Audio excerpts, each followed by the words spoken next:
저출산 위기 극복은 우리 사회 모두가 나서야 할 과제입니다. 저출산 대책에 대한 면밀한 이행, 점검, 평가를 바탕으로 대책의 효과성을 제고하고 정책의 약한 고리를 대폭 보완하는 등 범정부 차원의 총력 대응 체계를 확립하겠습니다.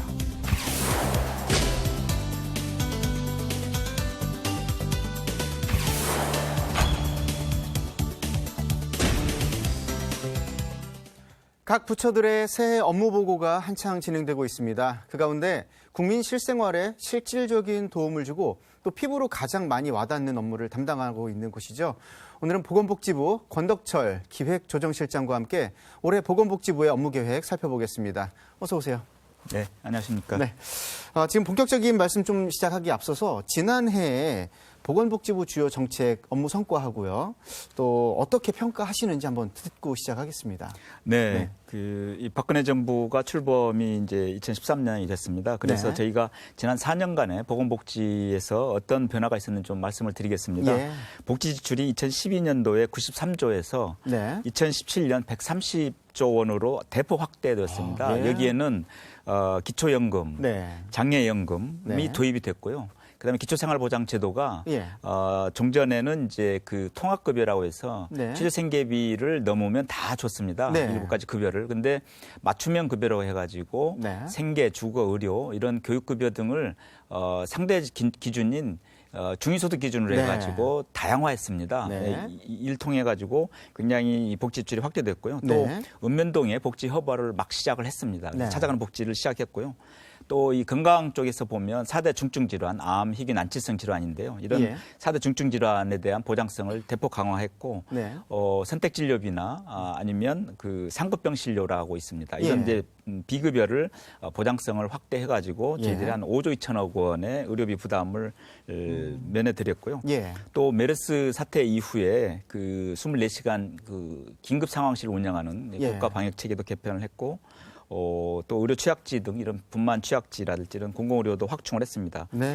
그리고 아동에 대한 무료 예방 접종도 10종에서 16종으로 확대를 했고 그 담배 피시는 분들은 안 좋아하시는 소식이겠지만 담배값도 2,500원에서 4,500원까지 대폭 올렸습니다. 그래서 최초로 그 담배 그 흡연율이랄까요? 이제 금연율이 30%대로 떨어졌습니다. 39% 떨어졌고요. 가격 정책에 의한 그렇습니다. 흡연율, 그리고 이제 가격 정책에 이어서 비가격 정책 우리가 이제 지금 이제 아마 편의점에서 사실 수 있을 텐데 담배 값 경고 그림을 해서 담배를 이렇게 흡연하시면 이런 이제 문제가 발생할 수 있다는 것을 저희들이 실증적인 사진을 넣었습니다. 이제 이런 것들을 추진했고 무상 보육이라든지 맞춤형 보육 등을 대폭도로 확대해서 아이 키우기 좋은 환경을 만들어 왔습니다. 네, 정말 많은 일을 해 오셨고 굉장히 빠르게 적응해 가고 있는 상황인데요. 지난 9일 업무 보고 얘기를 한번 시작하겠습니다. 올해 중점적으로 추진되는 보건복지부 업무 내용 좀 궁금하거든요. 어떤 것들이 있을까요? 네, 이번에 그 보건복지부는 그 2017년도에 그 촘촘한 보건복지 서비스 제공을 통해 가지고 국민 체감도를 좀 향상시키려고 하고 있습니다. 아울러서 국민 중심의 보건의료 체계를 구축을 하고 저출산 고령 사회에 진입하게 되는데 이러한 그 인구 위기에 대해서도 착실히 저희가 대비를 하고자 합니다. 그래서 3가지 방향으로 지금 그렇습니다. 방향을 설정하셨죠. 그래서 첫째 생애 주기별로 맞춤형 복지를 내실화해 나가겠습니다. 이를 위해서 먼저 읍면동 복지 허브화를 대폭 확충을 하겠습니다. 그리고 저소득층의 소득과 일자리 지원을 강화하고 아동, 노인, 장애인 등의 그 권익 증진을 강화하겠습니다. 그리고 필수 의료비 부담을 경감을 하고 국민의 관심이 큰 건강보험료 부과 체계를 단계적으로 개편을 하도록 하겠습니다. 그다음에 둘째, 그 국민 중심의 보건의료 체계를 구축을 해 나가도록 하겠습니다. 이를 위해서 먼저 그 환자 중심의 의료 서비스를 강화하고 필수 의료와 그리고 감염병에 대한 체계적인 대응을 강화해 나가겠습니다. 아울러서 아프기 전에 건강 증진을 활동할 수 있는 걸 강화를 하고 보건산업이 미래 먹거리로서 일자리가 굉장히 많이 나오는 분야입니다. 그래서 이 부분에 대해서 본격적으로 저희들이 이 육성 지원책을 해 나가려고 하고 있습니다. 마지막으로 저출산이 지금 계속 지속되고 있습니다. 그리고 고령 사회가 진입이 되기 때문에 이게 인구가 이중적인 인구 위기에 저희들이 도달할 수 있습니다. 그래서 이게 적극 대응하기 위해서 네. 범사회적 범부처적인 총력 대응 체계를 구축을 하고 고령 사회에 대비해서 장교양 서비스를 다양화하고 전 국민의 노후 준비 여건도 저희들이 조성하고자 합니다. 네, 좀 자세히 설명해 주셨는데요. 지난해 복지부 성과 가운데 보면 좀 눈에 띄는 것이 바로 읍면동 복지 허브화가 있거든요. 올해는 어떻게 추진됩니까? 네, 맞습니다. 그 종전에 읍면동 주민센터에 가시면 되게 네. 서류 떼고 민원 그 발급받는 그런 곳으로 알고 있으셨을 텐데 예. 저희가 그 작년에 980개소까지 읍면동을 복지 허브화했습니다. 이 예. 복지 허브화는 어떤 곳이냐면 그 복지 대상자 된 분께서 오시면 네.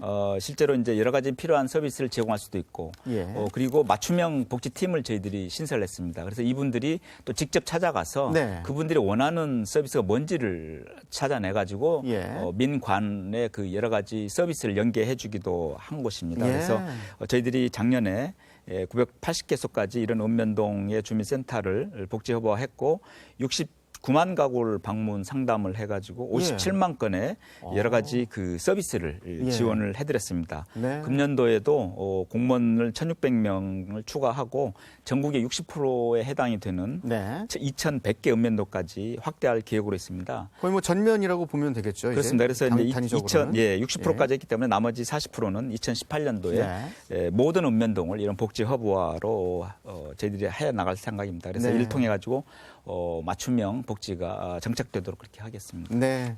최근에 경기 불황에다 또 추운 날씨로 인해서 저소득층에 계신 분들이 상당히 어렵다 얘기를 많이 네. 해왔거든요. 이분들의 어려움 덜어주기 위한 방안도 더 구체적으로 많이 집행이 돼야 되지 않나 싶은데 이 부분은 어떻습니까? 네, 그렇습니다. 특히 이 저소득층이 경제가 어려우면 저소득층이 어려우면 더 빨리 오게 그렇죠. 됩니다. 그래서 이분들의 어려움을 해소하기 위해서 네. 소득과 일자리 지원을 저희들이 적극 강화하려고 하고 있습니다. 예.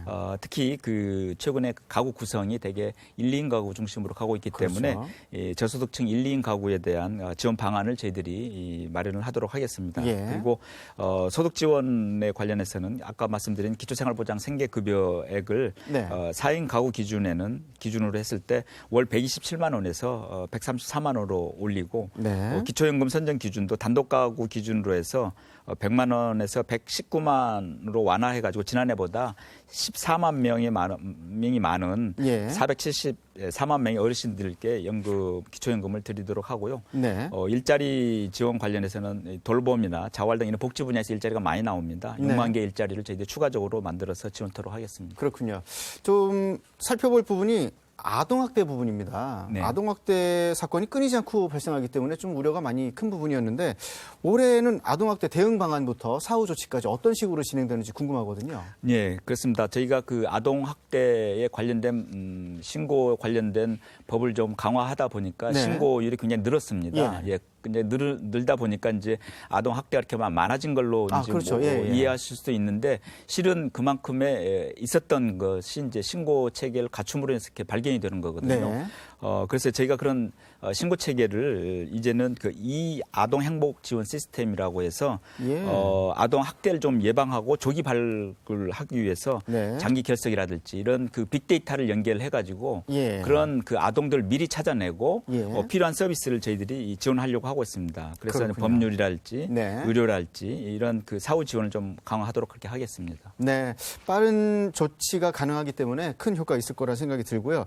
또 국가적으로 해결해야 될 과제가 또 하나 있습니다. 인구 절벽의 원인이죠. 이제 네. 저출산 문제는 극복해야 될 가장 큰 숙제가 돼버렸는데 어떤 제도들이 이를 좀 뒷받침해주게 될까요? 네, 그 저출산 위기 극복은 우리 모두가 함께 해 나가야 할 네. 중요한 과제입니다. 대통령 권한대행께 업무 보고 드릴 때도 네. 권한대행께서 그런 말씀을 하셨습니다.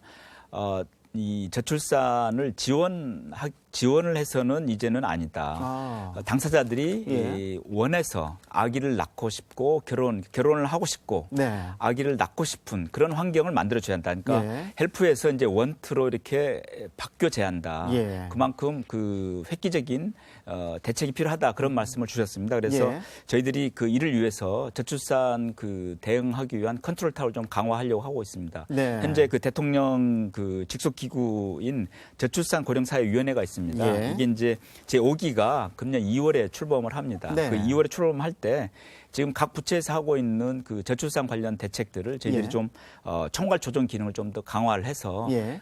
그런 실효성 있는 대책을 좀 만들고자 합니다. 네.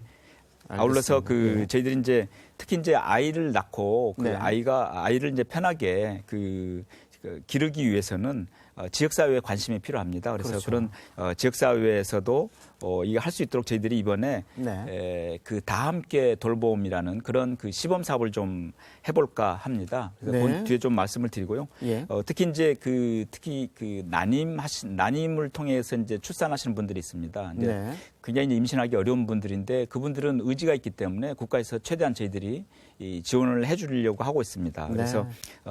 9월까지는 국가에서 이제 그 재정으로 지원을 하고요. 10월부터는 건강보험에서 이 난임 시술 비용을 적용토록 하려고 하고 있습니다. 그러면 그만큼 좀 부담이 네. 줄어들 걸로 지금 생각이 되고요. 네. 또 한편에서는 저소득층에 대한 기저귀 지원도 지금까지는 12개월까지만 생후 12개월까지만 지원했던 것을 24개월 아이까지 네. 2배로 지원을 하고 분유 지원도 조선 가정이라든지 아빠만 있는 엄마가 대개 이제 엄마와 아이가 있는 경우는 대개 이제 그게 지원 되게 할 수 있는데 아빠만 있는 가정이 상당히 어렵습니다. 그래서 예. 그런 경우에도 좀 확대를 좀 하도록 하고 또 이제 아이들이 좀 크면 어린이집을 네. 맡게 합니다. 근데 예. 그 국공립에 대한 공공형 어린이집에 대한 수요가 굉장히 많습니다. 그래서 네.